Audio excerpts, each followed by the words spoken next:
So I'm going to take a little bit of a step back as far as explaining some of the details of being inside somebody's back mount. So old school, like Gracie style, self-defense, jiu-jitsu, they would teach you to place your back on the person like this and then try to pick a side to escape to.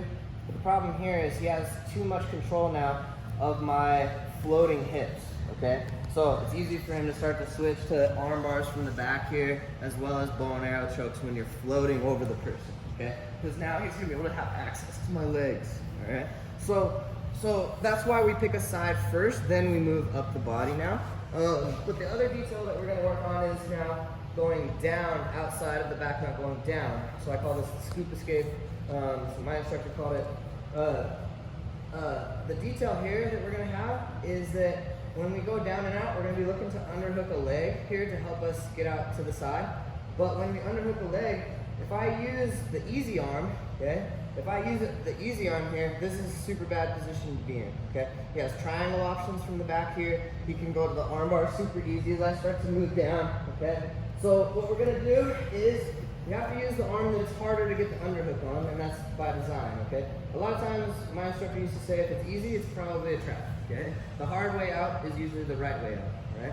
And so it's more difficult to underhook the leg here because he has the underhook on this side. It's more difficult for me to get to the angle to underhook this leg. So what I'm going to do is I'm going to use my heels here to lift my hips up off the ground. I'm going to start to scoop myself down inside Tim's back now. But now, there's no way for me to underhook his leg from this position. So what I need to do, I need to start dropping my hips out to the side, and I'm looking to cup his Achilles or his heel right here. As I shift my hips out to the side, now his hook is free, and I start looking for my underhook here. Now he doesn't have the same options here. Look, he doesn't have the underhook on this side. So now what I'm going to do is I run to the side, and I'm starting to look to cover this leg. Usually what will happen is the leg will be in between my legs and I'll be in like this over-under pass type situation, okay?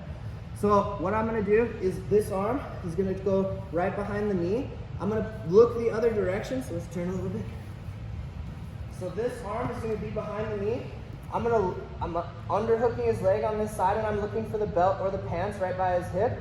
And I'm gonna shoot my head across and look the opposite direction from the side. I'm gonna start passing too. My legs are pinched together, straightening out Tim's leg, and I'm going to start to windshield wiper my leg to clear his guard and start to pass to the side. Looking for hip control first, and then moving up the body to get my cross face. Okay? So we're going to be here, and back now. I'm 2-on-1 on the choking hand. I elevate my hips and I start to scoop my hips down. I'm looking for the heel here, so I can drop my hips out to the away from it and start to look for my underhook on the leg here. As I'm on the leg, I'm running over my ear and I'm looking to get control of this bottom hip. Usually this foot will get stuck in between your guard, and I'm underhooking the hip on this side. This hand is grabbing the pants right behind the knee and punching the leg straight, and I'm looking across his hips.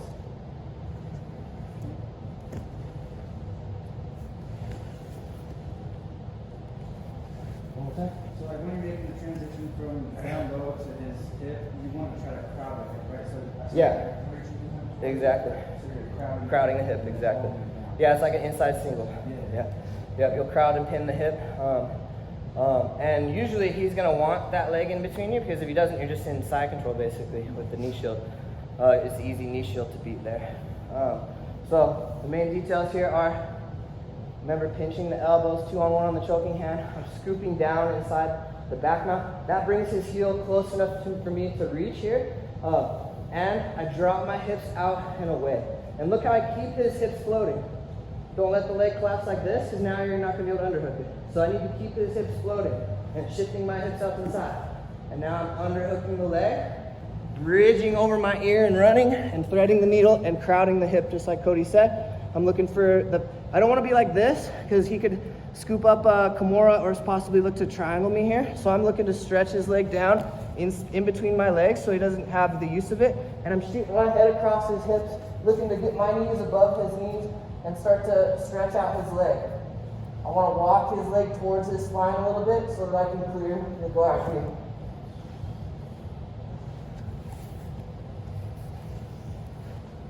Make sense?